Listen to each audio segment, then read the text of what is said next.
primeiro lugar, queria, em nome do Sartori Advogados, agradecer todos os ouvintes aqui do nosso Sartori Talks.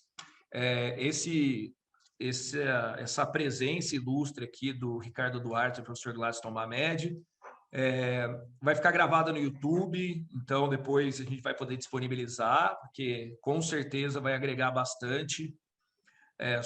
O tema, né, que é a desmistificação da holding, é um tema instigante. Então, nós temos como convidado o professor Gladstone Mamed, bacharel e doutor em Direito pela Universidade Federal de Minas Gerais, membro do Instituto Histórico e Geográfico de Minas Gerais, autor do Manual de Direito Empresarial, Holding Familiar e Suas Vantagens, com a Eduarda Cota Mamed e outros livros. Eu tenho esses outros livros também, tá, professor? Só para... E o Ricardo Duarte, ele é um parceiro aqui do nosso escritório Sartori, né? Além de tudo, um grande amigo. Ele é sócio da EMASF e da Tour CPA, empresário com mais de 25 anos de experiência em grandes empresas nacionais e internacionais na criação de soluções de offshoring, startups e apoio e definição de novos negócios no Brasil. Ele trabalha também com holding, né? E como eu tenho recebido muitas pessoas aqui no escritório, muitas vezes assim me ligando, né? Acho que pela internet, vendo redes sociais, vendo LinkedIn, ou até mesmo no Google, me ligando aqui no escritório falando assim: ah, você é o Wagner, vocês fazem holding, né? Como se fosse uma forma de bolo, assim, como se fosse algo pré-formatado, né? Tipo, deve ser aqueles bolos de micro-ondas, né? E aí eu falo assim, nossa, mas vamos conversar, né? E aí eles vêm no escritório para contar um pouco da história dele, para trazer, né, o que eles realmente querem, né? E a gente fica com aquela sensação do tipo, será que a galera sabe o que é holding, né? Será que não seria legal ouvir a maior autoridade de holdings, que é o professor Gladstone Mamed? Então, essa foi a ideia quando ele aceitou de falar desse tema que é sem igual, e também, né, o Ricardo Duarte, que trabalha dentro da EMASF e da TRU CAP para também estruturação societária. Então, professor Gladstone, aquela pergunta básica, né? Afinal de contas, vamos desmistificar o que é holding. O senhor poderia esclarecer aqui para a gente, por gentileza? Fácil. Bom dia, quer dizer, boa tarde, ambos. Antes, a todos, uma satisfação enorme estar aqui, conversar com o doutor Duarte, conversar com o doutor Wagner, é um grande prazer. Holding, no sentido clássico, já abandonado, seria a sociedade de participação. É como está lá na lei das sociedades anônimas, seria uma sociedade constituída para titularizar participação societária em outras sociedades, seja controle ou não. Holding, no sentido que está sendo usado na rua e no qual nós vamos tratar aqui hoje, é uma pessoa jurídica constituída com a finalidade de deter certo patrimônio. Bom, eu vou, dentro desses conceitos elementares, eu vou me estender um pouco mais. Patrimônio em direito, assim como em contabilidade, é um conceito um pouco diferente do conceito da rua. Na rua, quando eu falo meu patrimônio, eu falo daquilo que eu tenho. Tanto no direito quanto na contabilidade, nós sabemos que o patrimônio é o conjunto das relações jurídicas de uma pessoa, a universitas iuris. Então, eu tenho tanto no patrimônio aquilo que eu tenho, como aquilo que eu devo. No meu patrimônio ativo, os contadores só falam ativo, mas é patrimônio ativo, eu tenho tudo aquilo que é meu direito.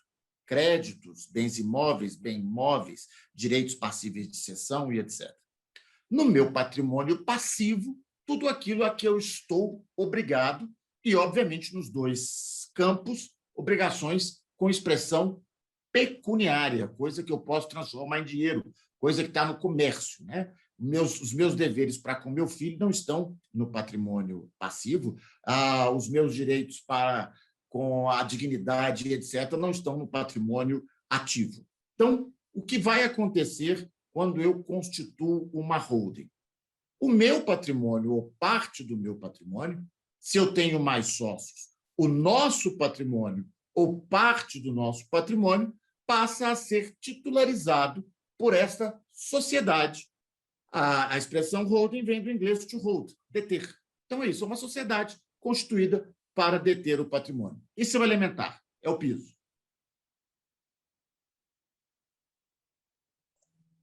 Muito bom, professor. Quando as pessoas vêm tratar de holding aqui no escritório, principalmente, acho que o Duarte também sofre dessa. Eles já vêm com uma ideia, acho que equívoca, né, de se tratar de um expediente necessário para a estruturação de uma sociedade ou para pensar em questões relacionadas a patrimônio, né? Como o professor Gladson falou, a holding nada mais é do que a ideia da holding, ela surge com essa questão de participação. Mas ela foi um pouco mitigada, né, professor? Eu acho que com relação às questões óbvias, né, das questões da lei da sociedade anônima, né? Porque, querendo ou não, até o senhor fala muito bem na doutrina com relação às espécies de holding, né? Holding mista, enfim. Duarte, quando Mas é você... preciso, Opa, mas é desculpa, professor. fundamental ter essa distinção. Aquilo que sempre se tratou como holding, aquilo que está colocado na lei de sociedades anônimas, é aquilo que se chama de sociedade de participação.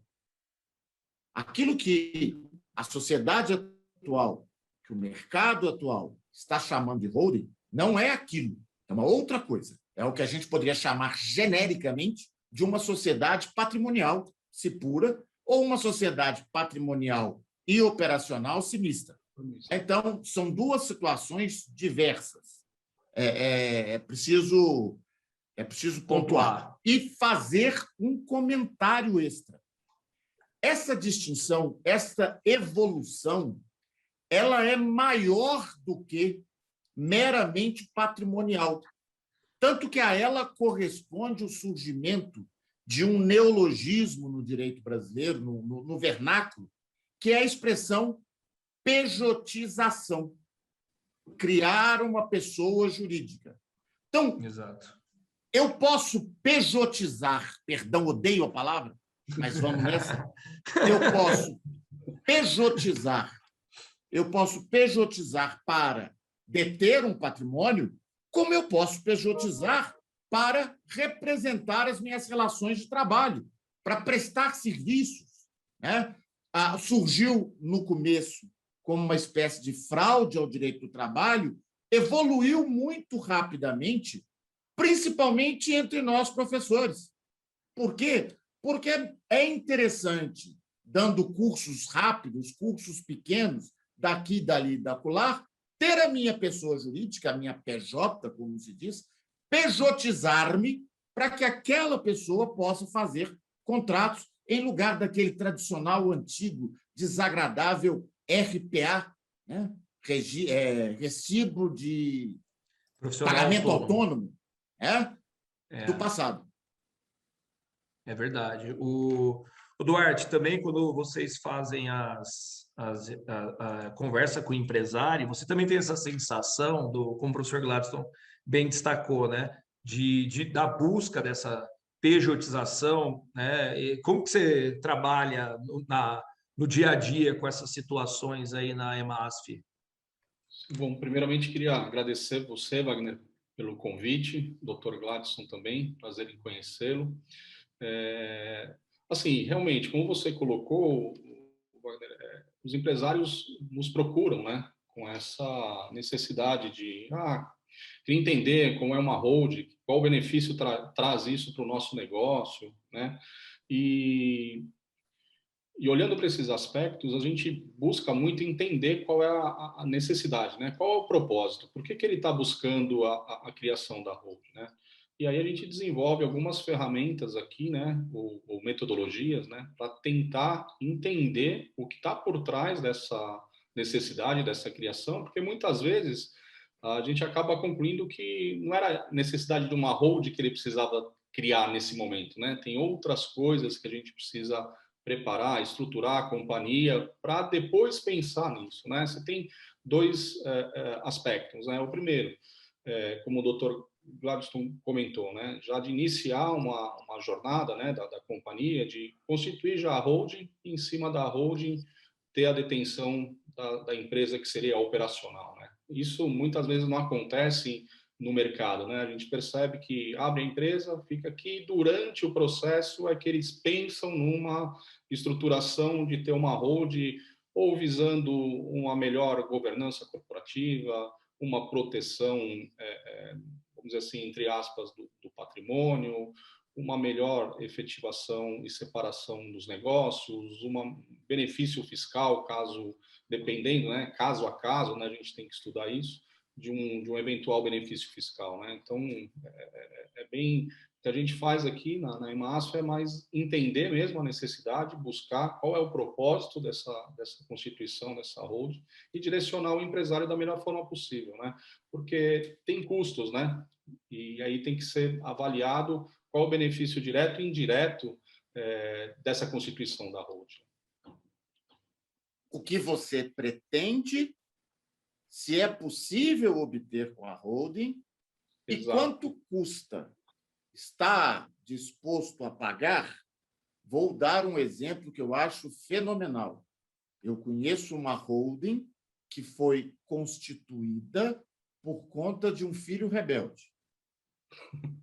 Apresentadas as contas para o empresário, ele disse: vale a pena pagar. Ele tinha muito medo do que seria a presença da participação societária fragmentada por esse rebelde, entre aspas, dentro da controlada, dentro das controladas, e ele, então, com o perdão da palavra, encapsulou os filhos dentro de uma holding para, desta maneira, deixar a rebeldia na votação da holding e não na votação da controlada. Tem um custo alto. Tá? Contador, isso, custo de manutenção, imposto, cada um, blá, blá, blá, blá, blá. Ele olhou para o valor da conta e falou: vale a pena. Meus filhos vão brigar na holding e não na assembleia ou na reunião da controlada. Então, é preciso ter muito cuidado. Eu tenho anunciado a todos que a impressão que eu tenho é que, em homenagem ao Brasil, a J.K. Rowling, na próxima obra dela, ela vai incluir o feitiço holding, porque é uma palavra mágica que surgiu agora em vários escritórios de advocacia do Brasil, para não falar em salas de aula. Você tem um problema, você não precisa sequer da varinha. É só dizer holding. E aí está resolvido. Né? E não é assim. Não é. E não é assim. E é preciso ter cuidado. Exato. Faço minhas palavras do doutor, porque realmente tem custos envolvidos, tem uma série de questões que tem que ser avaliado com muito cuidado para tomar a decisão mesmo da abertura. Principalmente, vamos matar já uma conversa de cara, vamos matar um programa de cara, principalmente em termos tributários. Eu tenho ouvido muita gente falar, a palavrinha mágica holding produz o efeito da economia tributária. Raramente. Pode acontecer em casos muito específicos. Mas fulano, mais Beltrano, mais isso. Olha, a moda atual é a constituição de holding. Dentro de uns 3 ou 4 anos, a moda será a autuação de holding por problemas tributários. Estou fazendo uma previsão, estou profetizando. Nós vamos ter uma onda de sociedades autuadas por engenharia tributária criativa, ou palavra linda, né? Por engenharia tributária criativa, que vai ser, assim, um Deus nos acuda. Aí o Valdemorte já aparece, né, professor? É como o Duarte disse, né? Eu acho que é tudo causídico. É claro que você tem que ver caso a caso a necessidade do cliente. É que eu falo, eles ligam para o escritório já vendendo a solução, querendo comprar a holding, como se fosse um produto de prateleira, como se fosse algo que ia resolver. E essas comparações que o doutor falou, de fato acontece. Ah, mas no clube eu estava na sauna e o outro empresário falou que resolveu a vida dele, a holding. E não é bem isso, né? Agora, obviamente que caso a caso a gente precisa analisar. Nós temos casos de sucesso na criação de holding, principalmente em relação a questões de sucessão em vida, as holdings familiares, né? Não necessariamente com uma visão tributária, né? Como o professor bem destacou, não é só isso, né? A gente tem que entender a necessidade do cliente e saber se essa ferramenta é a mais utilizada, né? Eu particularmente gosto de até conversar com a família do empresário, né? De entender um pouco. O exemplo do professor foi excelente, né? Às vezes eu quero tirar um problema empresarial do negócio para perpetuar a empresa em um determinado momento de pulverizar as cotas do filho pelo falecimento do titular ou qualquer outro motivo. E às vezes a saída da holding pode, desde que criada com uma governança corporativa, também melhorar, né, essa perpetuação da empresa. Professor, não sei como que o senhor trabalha com as questões de holding familiar. Quer dizer, eu sei na teoria, porque eu li os livros, mas o que o senhor poderia...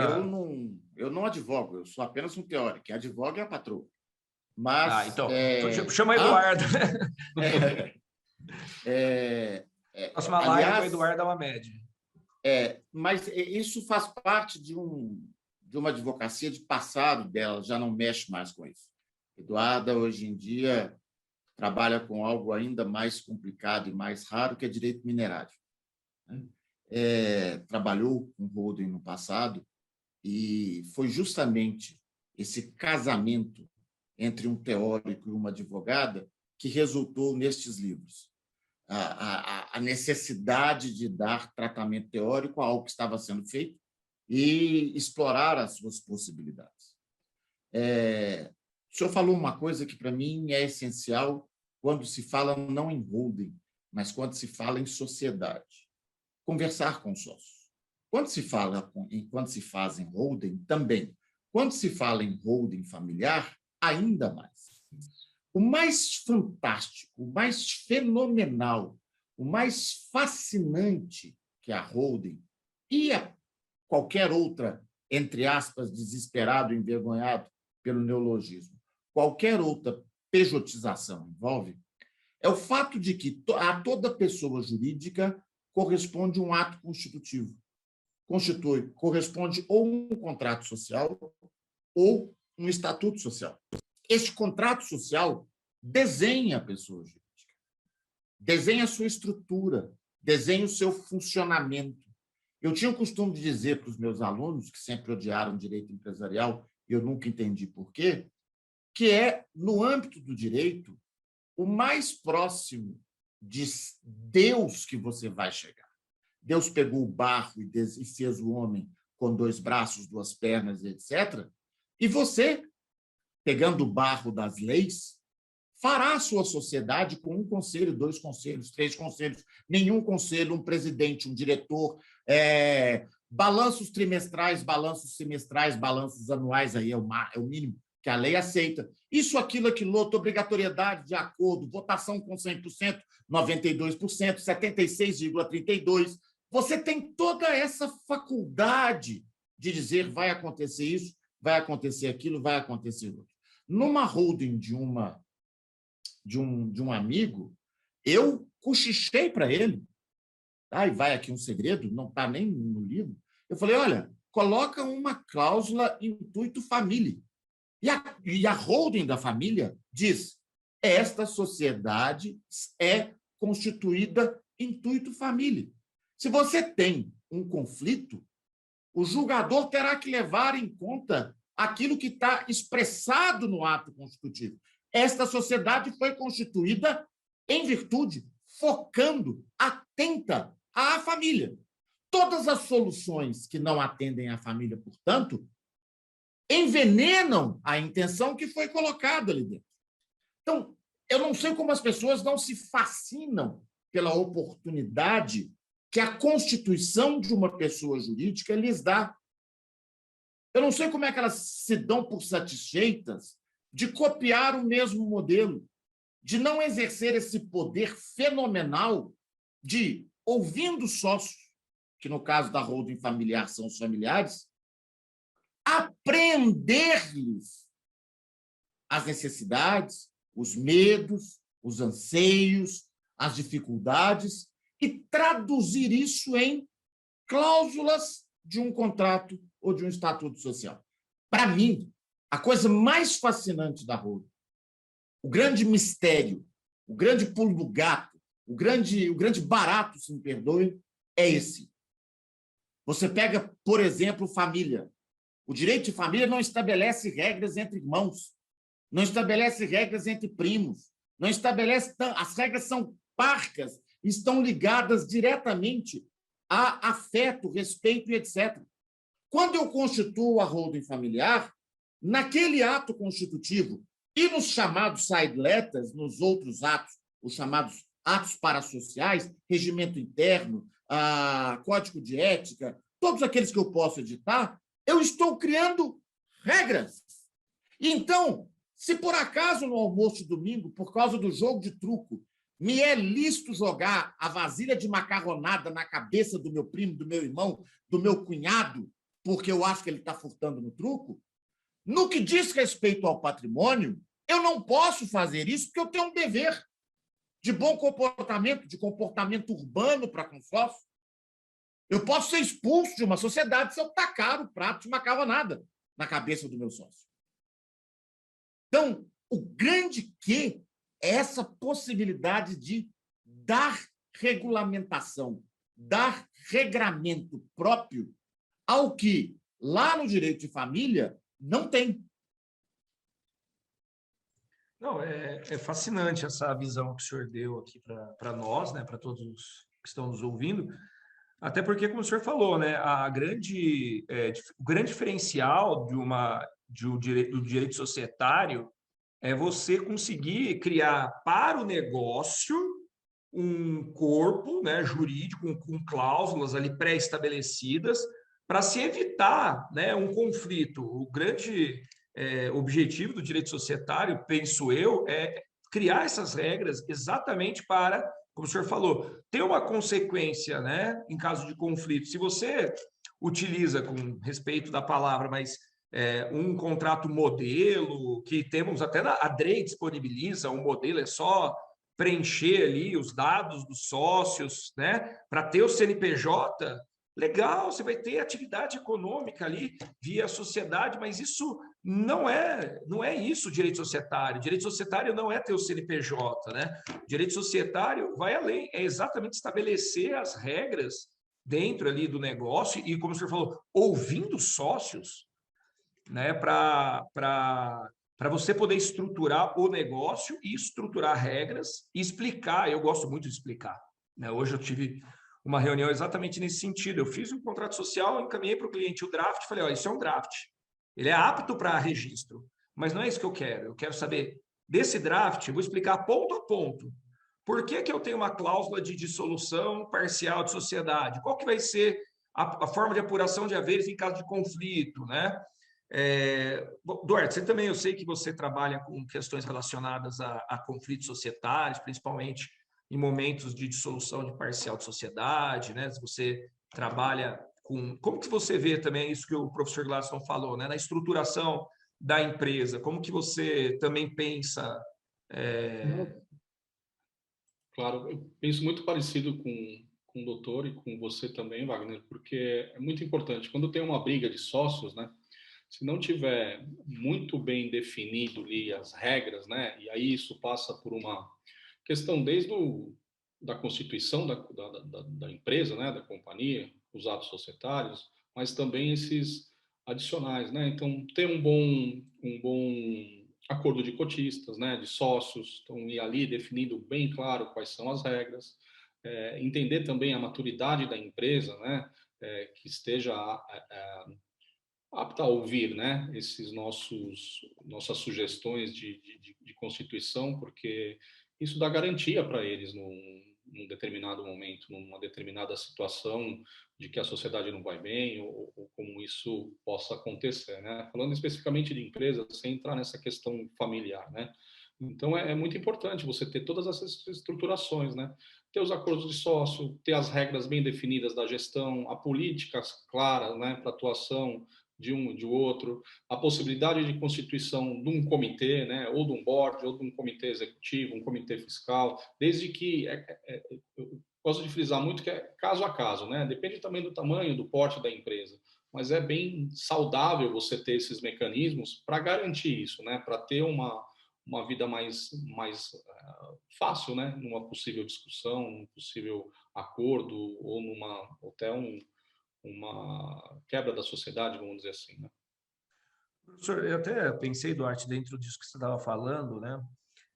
Do momento, né? Porque assim, o senhor falou muito bem da questão do profissional, né? Ter a possibilidade de criar, entre aspas, vida, né? Que seria personalidade jurídica, querendo ou não, né? A vida da pessoa jurídica nasce, querendo ou não, salvo o melhor juízo, acho que o professor Manuel Pereira Calça, ele fala que o contrato social é a certidão de nascimento da pessoa jurídica. Eu acho fantástico essa analogia. Salvo o melhor juízo foi o professor Manuel que falou, mas, inclusive, mando um abraço para ele, né, um querido professor. Eu queria saber, assim, professor, muitas vezes, naquela ânsia de começar um negócio, o empresário fala, cria o CNPJ. Ele nem fala de sociedade, eles falam, abre o CNPJ.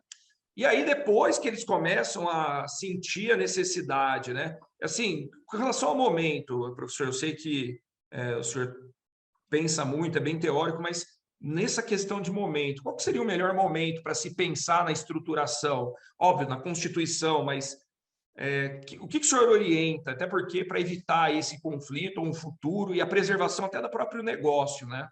Como o senhor pensa essa relação de tempo e formatação das companhias, das empresas em geral? Eu tive uma noite muito ruim hoje. A certa altura, eu ouvi um barulho diferente. E aquilo me incomodou. Saí procurando o barulho e descobri que a boia da caixa tinha falhado e a caixa estava vertendo água. Corri até o registro geral e descobri que o construtor não deixou o registro para o lado de fora da placa. Ele colocou dentro da porta com um cadeado. E achar às 2h a chave do cadeado é uma loucura. Hoje de manhã não teve nenhuma dúvida. Eu liguei para o Rafael veio aqui, trocou a boia e vai fazer uma abertura para que tenha acesso ao registro. Eu tenho um Peugeot 308cc e ele está com um probleminha no motor. Eu poderia dar 200 problemas de como é que nós somos estúpidos no direito, porque nós achamos que manutenção é normal em todas as outras áreas.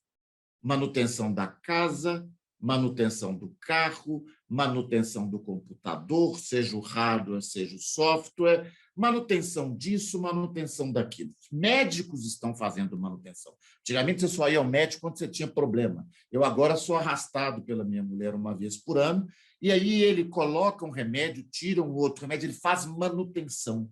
Então, agora, junho está chegando, já estou morrendo de medo, porque virá um remédio novo, virá um exame novo e etc.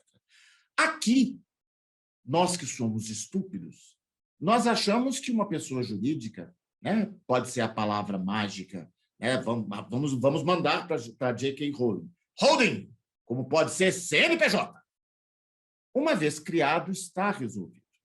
Na verdade, todos os mecanismos, sejam concretos, sejam abstratos, a casa, o carro, a TV, o computador, mas também as organizações, elas precisam aprender com o tempo. Elas precisam aprender com o que elas vivem. Elas precisam aprender com o que elas experimentam. A minha concepção é a de que eu não consigo entender uma sociedade que passa um ano sem uma alteração de cláusula. Por que eu não consigo entender? Por uma razão muito simples. Se ela passou um ano sem ter que alterar nada, foi o ano perfeito. Nada aconteceu. Nada. Não houve uma briga que, de repente, um virou para o outro e falou assim, pô, ainda bem que nós... Uma briga não, um começo de briga. Pô, ainda bem que nós resolvemos, né? Porque se a gente não tivesse resolvido, não tem solução para isso no ato constitutivo. Então, você viu aquilo, você precisa correr para o ato constitutivo e ver. Pô, o seu filho chegou aqui chutando as portas, conheço um caso desse. O filho entrou na reunião, bravo por conta de distribuição de dividendos, pegou a jarra de água e jogou na cabeça de uma das pessoas da reunião. O filho. Se você não vai resolver isso no ato constitutivo, pode ser, não vale a pena, resolve no regimento interno, porque sociedades têm a possibilidade, empresas têm a possibilidade de ter regimento interno. Ah, o filho estava não sei mais do que, fez não sei mais do que, com dinheiro que não fez mal, mas foi estranho. Então, você vai resolver no ato de ética da empresa, que chama de compliance, eu tenho uma raiva desse inglês fora de lugar, né? Mas no regimento de ética, no corpo de ética, nas normas éticas da empresa, ou compliance, você vai e resolve esse tipo de situação. Eu não tenho muito incômodo com o formulário do Drake. Eu aprendi isso em Portugal, com amigos de Portugal. Existe um contrato social padrão que, se você optar por ele, você registra a sociedade em 24 horas. O que fazem as pessoas? Registram a sociedade em 24 horas e depois, com a sociedade constituída, com as coisas já caminhando, apresentam a primeira alteração, a segunda alteração, a terceira alteração, vão moldando. Vão moldando. Eu estou pensando que não ter colocado tapetes de borracha nesse Peugeot foi um erro. Eu achei que eu podia ficar só com o tapete original, que é um carpete, mas está esgarçando. Então, eu vou comprar o tapete. Eu acho que ele pode ser polido. Eu acho que eu posso colocar um outro tipo de pneu. Isso é normal em todas as situações. O que nós falhamos, nós, sociedade brasileira, é a não percepção de que o trabalho do advogado, o trabalho do computador, o trabalho daquele que assessora uma empresa não é o trabalho de um momento só. Nem o trabalho do construtor é um trabalho de um momento só. Há que dar manutenção. Há que corrigir. Eu vou ter que trocar os rufos aqui em cima. Os que foram colocados não deram certo. Qualquer sociedade deveria ser assim. Nós temos que ensinar para os empresários. Vocês estão fazendo bobagem. Quero dar um exemplo do que eu estou falando. Uma situação que aconteceu com o Eduardo. Numa festa, ela conversava com um empresário, não é empresa pequena, é uma empresa grande. O ato constitutivo foi feito lá atrás, não sei mais o quê, isso é bobagem, não sei mais o quê. Eu tenho 46, meu sócio tem 49, nós nos damos muito bem, não tem que preocupar com isso, não. O sócio de 49 tem um infarto daqueles assim, ó. Morreu. Filhos maiores, não. Filhos menores e relativamente incapazes, representados ou assistidos pela ex-mulher, que tinha certeza absoluta que o sócio do finado foi o responsável pela separação. Solução no ato constitutivo? Nenhuma. Essa empresa não existe mais. Aliás, minto. Ela foi cedida, ela foi vendida. Por quê? Aquilo se tornou um campo de guerra aberto. E veja que a falta de solução do conflito minou o negócio, né? Porque a preservação, né, da atividade dependia de uma solução, ou de impedir que fossem ingressados os herdeiros, ou que fosse criada uma gestão profissional, enfim, uma saída deveria ser pensada antes. E acontece muito isso, de verdade. Professor Wagner, me mostraram Perdão. um ato constitutivo aí de São Paulo que me ensinou, só a leitura desse ato constitutivo me ensinou mais do que alguns livros grossos. Não vou citar nenhum detalhe da empresa, mas vou citar um aspecto.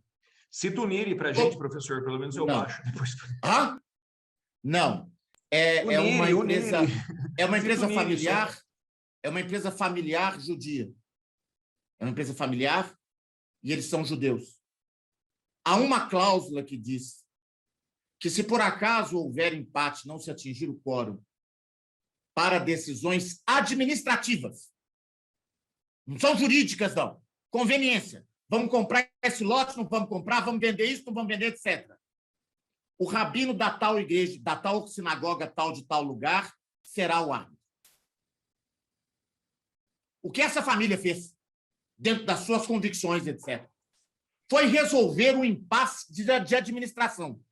Nós vamos vender a sede ou não? 50%, 50%. Quase nenhuma empresa sobrevive a isso. Sim. Eles criaram um juízo de conveniência. Eles criaram um juízo de conveniência.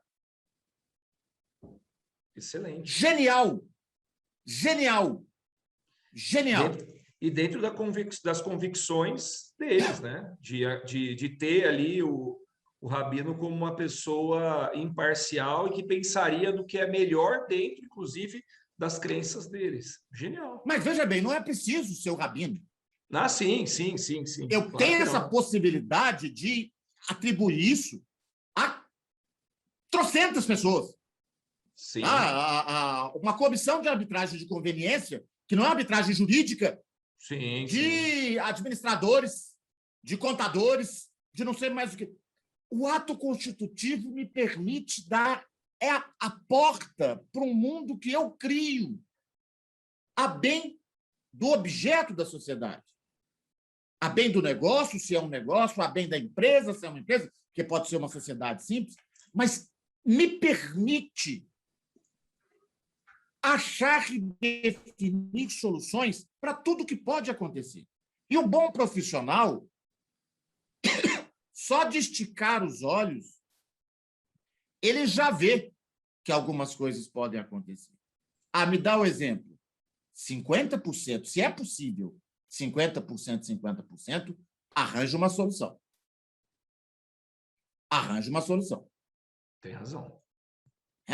Há um tempo atrás, aí em São Paulo também, para 50%, 50%, veio a público a existência de uma cláusula também genial, que dizia o seguinte: se por acaso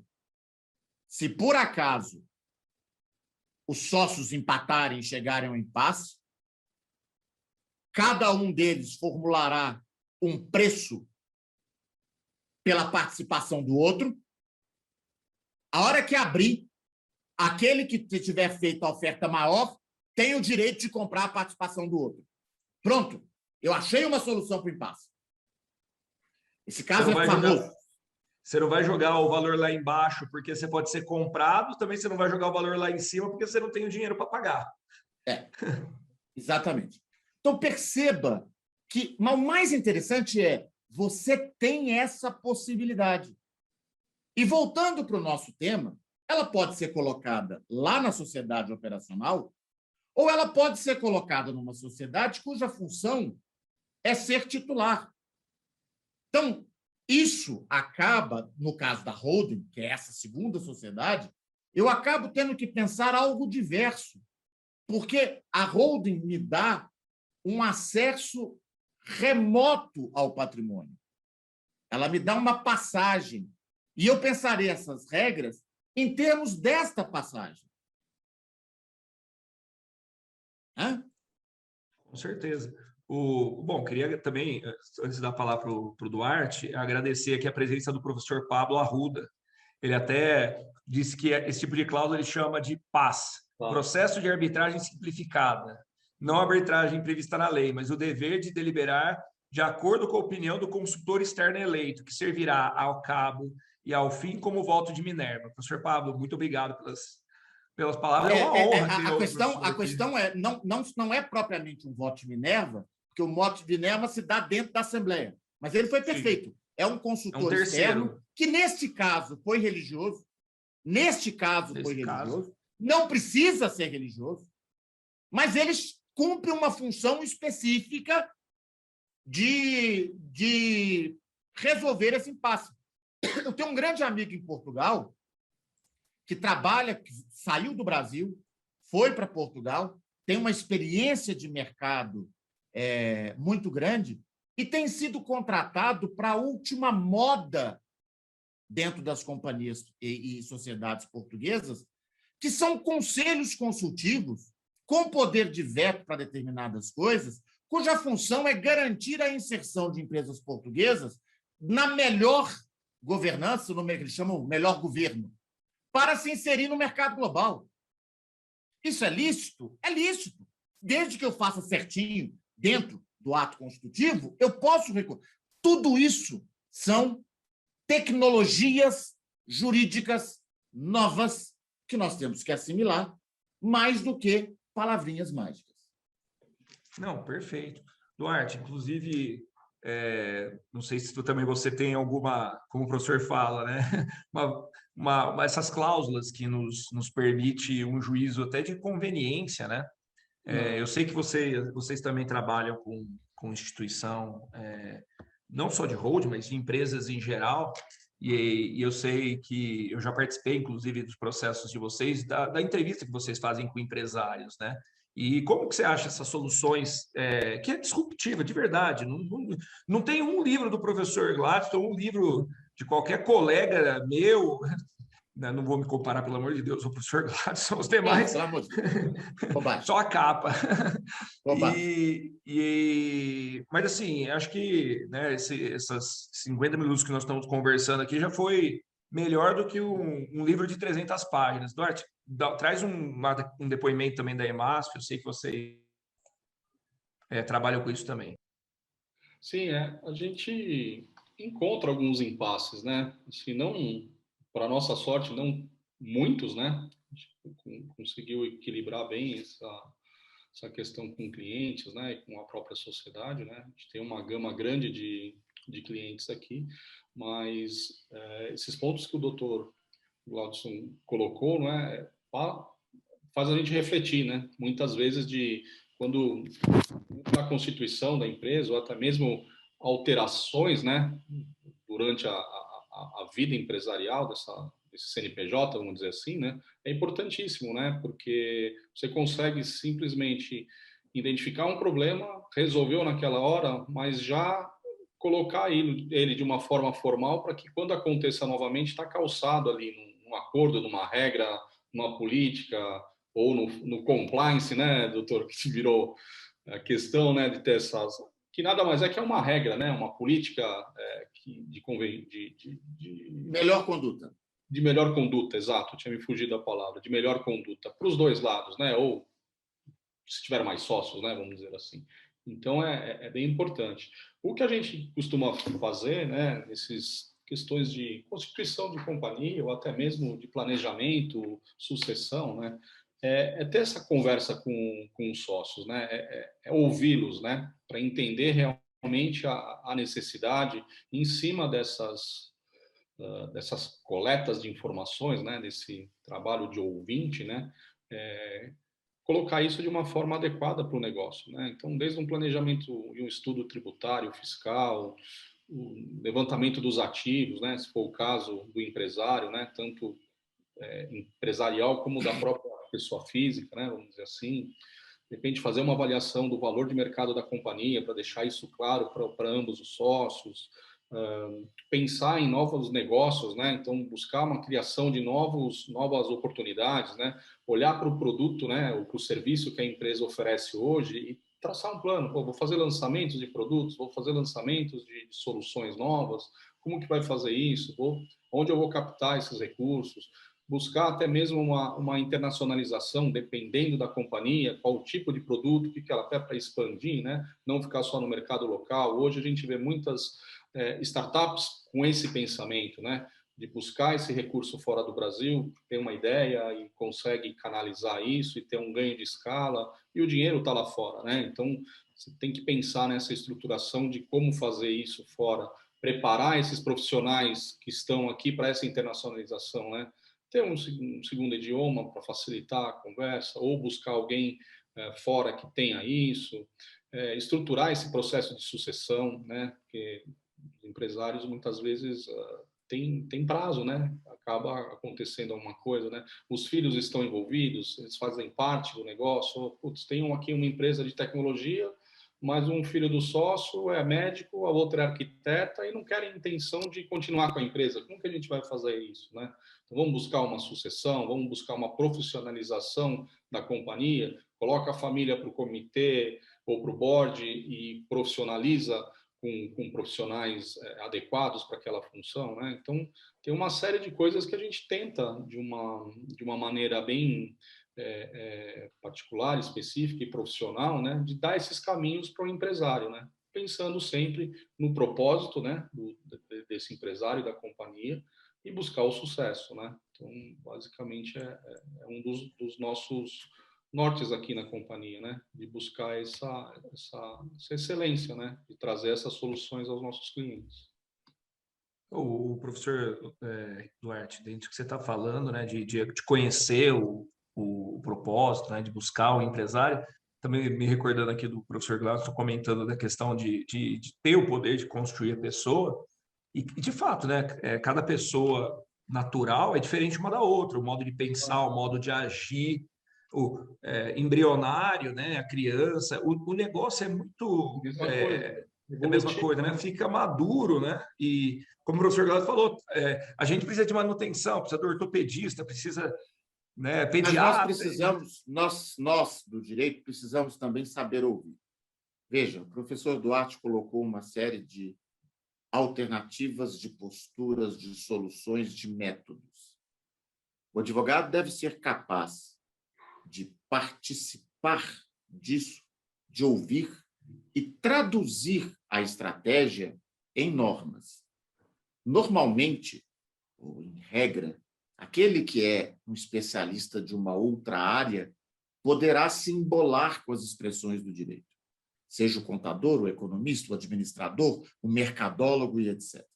O advogado tem que ser capaz de dialogar, ouvir a estratégia que foi montada e traduzi-la em regras, não se julgando melhor ou senhor daquilo que provavelmente não sabe e não entende, ou não sabe tanto e não entende tanto. Mas sendo capaz e humilde o suficiente de entender o que se pensou para verter em estrutura normativa.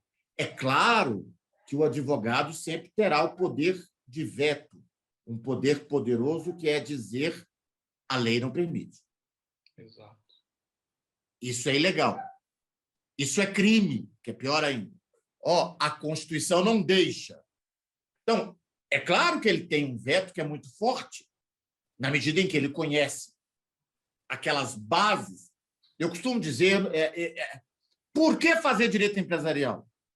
Porque é o lugar mais criativo da face da Terra. Você tem dois limites. Aquilo que você é obrigado a fazer e aquilo que você é proibido de fazer. Entre esses dois limites, você pode criar coisas como shopping center, franquia, securitização, e eles saem criando tudo. Direito administrativo, não, é o que está na lei e vamos embora. Não dá para ser criativo, não. Então, dentro desse espaço, a gente vai ter que, às vezes, dizer para o parceiro, aquele que trabalha conosco, entendo, é proibido. Ou, entendo, no entanto, você não pode deixar de fazer porque é obrigatório. Fora desses espaços que você tem que narrar o que é proibido, o que é obrigatório, a capacidade de ouvir, e de traduzir em normas aquilo que foi proposto, estruturando em texto normativo, e nós já falamos, pode ser o ato constitutivo, pode ser o regimento, pode ser... Por aí vai. O que se deliberou. E, em cada caso, com a sua particularidade, com a sua dimensão, com a sua estrutura. Acordo de cotistas é bom? Para todos os casos? Às vezes, não. Holding é bom? Para todos os casos? Normalmente, não. Isso é bom? E aí vai. Agora, abrimos mão estamos abrindo mão de tecnologias que já deveriam ser comezinhas. Chega a ser tolo. Ontem eu estava na minha aula de contratos empresariais e eu estava tratando com a turma sobre contrato de compra e venda. E eu disse a eles o seguinte: olha, se vocês fizerem uma compra e venda verbal, a lei considera o lápis e um aparelho de telefone, que é uma tecnologia alta, como a mesma coisa, é o mesmo bem. E falta peculiaridade. Então, você, profissional do direito, está ali, o contrato de compra e venda está na lei. Mas, assim, para questões específicas, aí eu expliquei a diferença para contrato de fornecimento, distribuição e tudo mais. Falei assim, está aqui a genialidade. Porque agora, se você vai pegar um negócio específico entre os empresários, os fornecedores e o cliente, e criar uma estrutura própria dentro desse contrato empresarial de compra e venda, diferente de quando eu vou vender um lanche para um colega, alguma coisa nesse sentido. E no direito societário é a mesma coisa. Você tem a oportunidade de, como o professor destacou, dentro das regras jurídicas, dentro da lei, criar regras próprias que vai funcionar para aquele caso, que nem sempre vai funcionar para outro caso. Então, não é um produto de prateleira, é um produto customizado. E ouvir o empresário, né, como o professor disse, é importante. E eu também, eu confesso, professor, que eu sou um pouco reticente de usar as terminologias em inglês, né? Colocar tag along, cláusula shotgun, cláusula... Aí o pessoal olha e acha que você está no filme do Stallone Cobra, né? Alguma coisa assim, porque... E se você esclarecer, como o senhor esclarece alguns pontos aqui na nossa fala, o cliente, é isso, não adianta você querer ser superior, porque você sabe o vernáculo inglês, né? Vamos explicar o funcionamento e ver se essa determinada cláusula funciona para o negócio, né? E não vamos colocar uma palavra bonita em inglês aqui, como o senhor citou, né?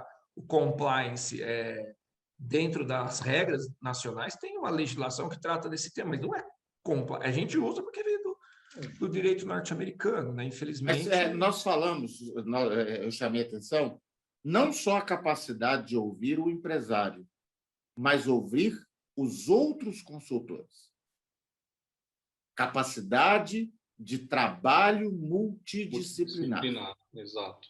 A capacidade de sentar numa mesa e perceber-se parte de um time. Os times funcionam porque raramente os goleiros querem fazer gols. Goleiros que querem fazer gols, em geral, salvo exceções muito específicas, tendem a tomar gol. Zagueiros que querem fazer gol, salvo aqueles que são muito bons e têm uma estrutura que recompõe, tendem a permitir que gols sejam feitos na sua equipe. No final das contas, distribuem-se funções e todos têm que ser capazes de assumir, ouvir, trabalhar junto. O advogado precisa ganhar, dentro da complexidade que as empresas têm hoje, precisa ganhar essa capacidade do diálogo multidisciplinar, de ouvir, por exemplo, haver uma estratégia nova no âmbito da mercadologia, no âmbito da administração da empresa, no âmbito da contabilidade, de prestar atenção, perceber, por exemplo, que para algumas famílias ou para alguns sócios, você trazer para dentro do ato constitutivo ou para o acordo, ou para qualquer pacto parasocial, a obrigatoriedade de provisionamento ou de constituição de reservas ou da constituição de fundos, pode atender àquele caso, que a opção por alavancagem ela é daquele caso. Olha que coisa interessante. Eu vivo pesquisando na internet documentos. Eu descobri um acordo de sócios do Itaú Unibanco que disciplina o nível de alavancagem que eles aceitam nas empresas tais. E vai assim, uma por uma. Alavancagem de 1,1, alavancagem de 1,3, alavancagem de 1,9. Estamos preparados para isso? Precisamos estar. Vamos fazer isso sozinhos? Não. Haverá um contador, haverá um administrador, ele conduzirá isso. Teremos que ser capazes de traduzir isso num ato, num pacto parasocial. Seria complicado colocar isso no ato constitutivo, seria engessar a sociedade, mas num acordo de cotistas, que, neste caso, é público, e isso tem efeito, se eu levo a registro, passa a valer perante terceiros, eu preciso calcular isso também. Uhum. Eu vou ou não vou tornar pública determinada regra? Eu vou ou não vou vinculá-la erga omnes? Vou vincular o restante da sociedade? Vou implicar o restante da sociedade? Às vezes, a melhor resposta é não. Executa-se entre nós. Ninguém mais precisa ter isso. Às vezes, a resposta obrigatória é sim, inevitavelmente. Para quê? Para que pegue o Raimundo em Rondônia ou a Joselfa em Roraima, ou quem eu jamais ouvi falar no Rio Grande do Sul. Tudo isso compõe tecnologia jurídica que é preciso ser dominada e capacidade, sagacidade na leitura do quadro que se apresenta. O direito empresarial traz essa necessidade de você conhecer outras disciplinas, não só a jurídica, né? Um advogado de direito empresarial tem que conhecer o de mercado, tem que ter boas parcerias, tem que... Já não acho isso, professor. Professor, já não acho isso. Houve um tempo em que se esperava que ele conhecesse de tudo. Eu acho que a grande virtude hoje é a capacidade de diálogo e de ouvir. É a capacidade de sentar numa equipe multidisciplinar. É isso. Capacidade de sentar numa equipe multidisciplinar. É isso.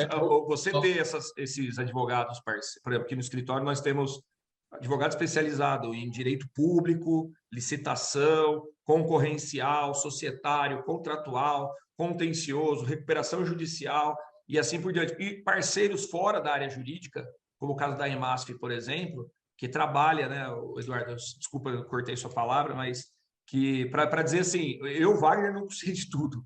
Eu sei isso que o senhor falou. Ouvir as demais áreas e falar, pô, isso daqui vincula ao direito público. Deixa eu ouvir o meu sócio, o doutor Rodrigo, que vai falar disso. Opa, isso aqui vai trabalhar com recuperação judicial. Deixa eu ouvir a Carolina e assim por diante. Desculpa, Eduardo, eu acabei te cortando sem querer. Eu ia falar o seguinte, Wagner, é o que a gente acaba fazendo entre nós aqui, né? EMASF e Sartori, né? Em alguns casos, a gente vai para o projeto onde tem todo o aporte, né? A equipe jurídica de vocês, ou trabalhista, ou societária, ou civil, dependendo de cada caso, e a gente entra também com os nossos profissionais, né? Se eu vou falar de valuation, eu estou com os auditores, se é uma questão tributária, eu trago os especialistas fiscais, tem mais a operação do cliente, então é uma reunião onde a gente procura ouvir bastante para entender e esse time multidisciplinar conseguir traduzir a necessidade, né, da empresa, do empresário, para um formato adequado para a gente alcançar o objetivo dele, né? Então, isso a gente já pratica bastante. É muito importante isso que o doutor Glauder falou, né? De ter essa capacidade de ouvir e a capacidade de multidisciplinaridade, né? A gente não sabe tudo de todos os temas, né? Então, ouvir e tá um time, como o exemplo do time, analogia do time de futebol, né? Tá todo mundo ali com uma determinada função, com uma determinada especialidade, buscando atingir, vencer a partida, né? Então, fazendo essa analogia para dentro do propósito aqui dentro, né? Eu até brinco com aquele filme dos Trapalhões, o Rei do Futebol, né? Que, salvo o melhor juízo, o Didi batia escanteio, cabeceava, fazia o gol, era defesa. Ninguém consegue se jogar em todas as posições ao mesmo tempo. Você, como o professor Glaston falou, Duarte, é um time, né? Cada um, se o goleiro quiser se especializar em fazer gol, ele não vai se preparar para defender, e assim por diante. Calma que tem Rogério Ceni. Eu ia falar, poxa, professor. E o Eguita, não podemos esquecer o Eguita. Calma que tem Rogério Ceni. Calma que tem. Agora, o problema é que nem todo mundo é Rogério Ceni e quer fazer de conta que é. Então, exatamente, a exceção existe para confirmar a regra. Calma que tem Rogério Ceni. Exato. Pessoal, passou o tempo que nós conversa, a gente chegou aqui, nossa, mas foi tão rápido, assim, eu achei que tinha passado 10 minutos, mas eu vi aqui que passou mais de 1 hora, né, e eu também queria agradecer, antes de agradecer os convidados, eu queria agradecer ao público, né, a gente bateu picos aqui surpreendentes de plateia. Eu tenho um colega da Prudential que abriu um telão ali, então, pessoal da Prudential, um abraço para vocês. Eu vi que tem meus alunos da faculdade, os alunos também do meu curso de contratos empresariais. Então, assim, ó, o pessoal falando, pô, voou mesmo. Mas os professores, né, o doutor Pablo também presente aqui, poxa, muito legal. Um público tão diferenciado, né, assistindo a gente. Professores e doutores especializados em hold, o professor Gladstone comentou da professora, é muito gratificante, né? Muito legal ter o espaço. Doutora Ana Carolina, lá do Rio de Janeiro, da subseção da Barra. É muito legal, né, professor, quando a gente consegue ver que eu de fato me surpreendi que além do pessoal jurídico tem clientes, tem o pessoal da Prudente, então, enfim, é um público muito bacana e diferenciado. Professor Gladstone, eu queria agradecer de novo. Eu, como fã do senhor, o senhor sabe disso, é muito bom ouvi-lo. É o que eu falei, de todos os livros, e olha que não são poucos os livros, aqui eu só trouxe alguns que eu já li para preparar minhas aulas, né? Aqui os seus volumes do curso, não só também o manual, né? É óbvio que eu sempre ofereço o meu em primeiro lugar, mas o senhor fica em segundo, tá bom? Brincadeiras à parte, nossa, é muito bom tê-lo aqui. Então, em nome do Sartório, dos meus sócios, do Marcelo, do Dr. Flávio, do Rodrigo, do Lucas, do Dr. Bruno Johan, eu gostaria de agradecer de coração, em nome do Sartório, o aceite, né? E a maravilhosa... o maravilhoso bate-papo que nós tivemos aqui foi engrandecedor, de verdade. Muito obrigado. Sou eu que agradeço muito ao senhor e ao doutor Duarte também pela acolhida e pela oportunidade de aprender com ambos. E, Duarte, muito obrigado também como parceiro. A EMASF é um braço aqui do escritório, assim como o Sartório se sente um braço da EMASF, a gente, na verdade, estamos como irmãos aqui, né? Mais do que a parceria de longa data e de casos de sucesso. Muito bom também ouvir sua prática, sempre agregando aí conosco os debates. E eu sei o tanto que foi bacana, né? Os nossos encontros sobre o tema, o que, inclusive, surgiu a oportunidade de tratá-lo aqui com o professor Gladstone, né? Então, muito obrigado em nome da Sartório. Um abraço aí para o pessoal da EMASF. Obrigado, Wagner. Obrigado, doutor Gladstone, pela honra de conhecê-lo, participar desse evento, desse talk show aqui, tocado aí pelo Wagner. Foi muito, muito bacana. Espero que todos os ouvintes aí tenham gostado e participado. Tiveram algumas mensagens aqui de excelente, de parabéns, de sensacional. Então, a gente fica bastante honrado pelo convite e poder ter compartilhado um pouco do nosso conhecimento aí para todos, né? Mais uma vez, obrigado pelo convite, Wagner. Agradeço, então, em nome de todos. Agradeço nossos feedbacks super positivos aqui no chat do Zoom. É muito legal ter esse acolhimento. E, com certeza, esse acolhimento é um reflexo dos convidados, né? Do professor Gladstone, do Ricardo. Então, muito obrigado aí, uma excelente tarde a todos. E mande um abraço para a doutora Eduarda Gladstone. Vai ser uma Grande satisfação, abraço. pode deixar. Obrigado, um abraço, pessoal. Até mais. Tchau, Um tchau. abraço, até mais. Tchau, tchau, pessoal. Fiquem com Deus.